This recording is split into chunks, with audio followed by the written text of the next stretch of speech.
Hi friends, in this video we will see how to install PostgreSQL 15 with a custom data directory and also enable checksums during the initialization phase. Here I have connected to my CentOS 7 machine. First we need to download PostgreSQL repository RPM. So I'm copying this command.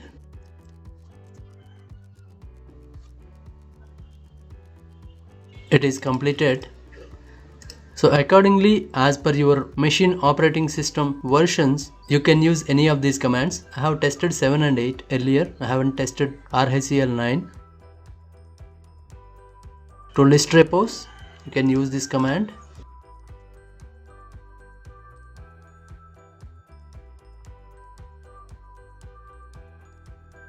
You can see all the repos.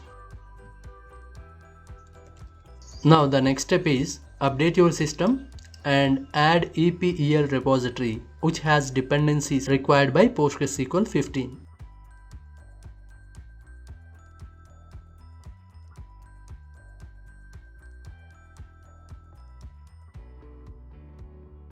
This is also complete.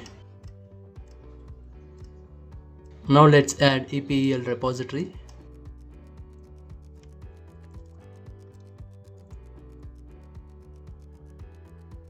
It is complete. Now let's install PostgreSQL.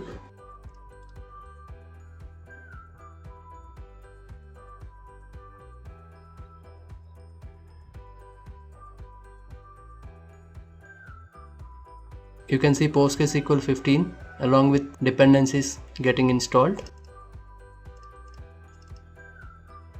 It is also complete.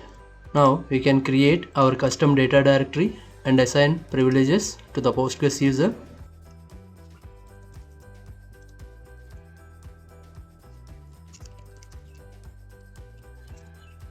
You can see Postgres directory created. This is the PostgreSQL 15 service file. Let's cat it once or do more. You can see the data directory here.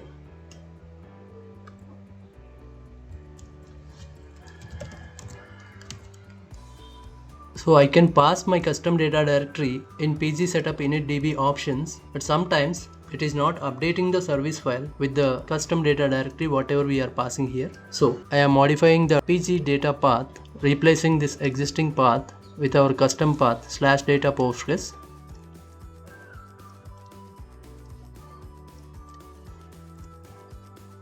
Now let's grep for PG data.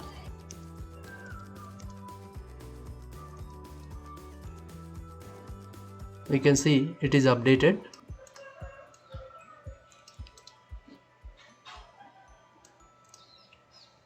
Executing daemon reload.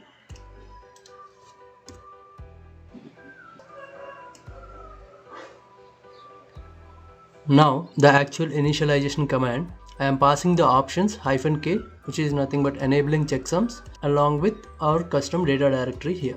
We have to keep in mind that enabling checksums may incur a noticeable performance penalty. When checksums are enabled, each data page includes a checksum that is updated when the page is written and verified each time the page is read. Let me execute this command.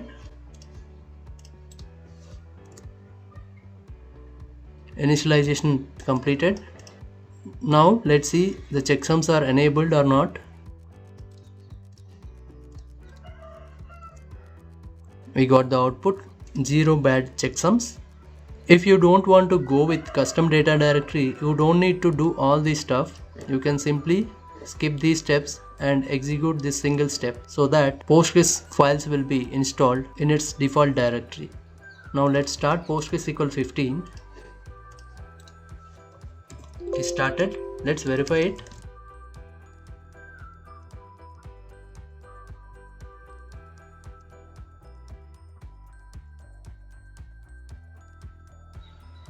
This is an optional step. If you want to automatically start PostgreSQL post server restarts, you need to enable that service.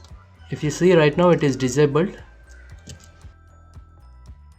After I execute this command, it should show enabled. You can see here it is enabled now.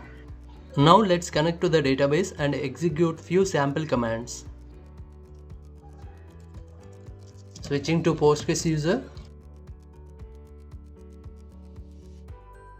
List the databases.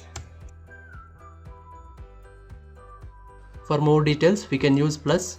To see the list of users, we have only one user, and create a test database. Connect to the test database that is created. There are no tables at the moment. Let's create one table.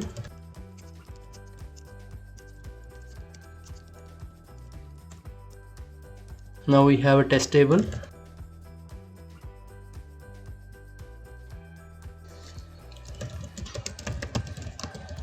To check the version. So these are the steps how to create PostgreSQL 15 on CentOS 7. Similarly, you can try to install it on other platforms. These commands you can ignore. If you want to clean up the server, you can use these commands. To list out the PostgreSQL RPMs installed, and to remove the RPMs you can use yum remove command like this. So unless you really want to destroy or decommission Postgres on the server, don't execute these remove commands. These are the steps to install PostgreSQL 15. Thanks for your time. See you in the next lecture.